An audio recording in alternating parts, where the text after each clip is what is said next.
Hey, this is Mark Friedman from Tulip, and I wanted to share with you a new production dashboard that you can use. It's pretty straightforward, but it has some neat functionality you might want to use for your own dashboards. And you can just use this as it is as well.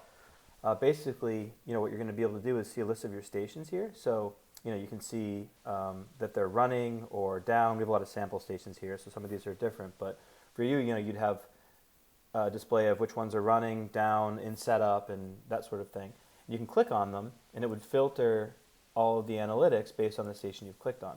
You can also filter by this week, or just today, or this month. And you can clear that selection if you'd like to and view all of them all together. And if you click on one, for example, you'll see its status. So that's all it does. What's neat about it is that it works with a lot of the applications we've been sharing with you.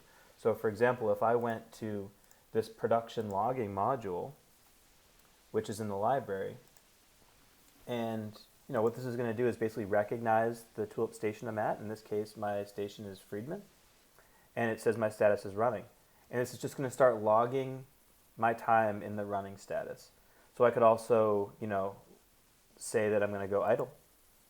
And I can also log against a product here. So let's say I'm going to put 10 parts in and maybe 2 bad parts, log that data, and my tack time is set to 1 minute. That's setting a target for me. The target isn't actually being displayed on that dashboard, but you can find it on the tack time dashboard. But yeah, so this sort of application here, this module, this technique is used in a lot of other applications. And it's really straightforward to add it to your applications.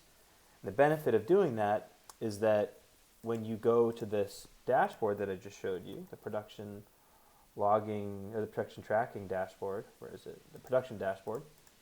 You should see, if I click on Friedman, see first of all, I'm idle. And second of all, today I have output as 10, defects 2, and here's my yield. So, it all connects in this way, and it makes it really easy for you to use some of the library content and just get up and running with the dashboard really quickly. So hopefully this is something along the lines of what you're looking for. Thanks a lot.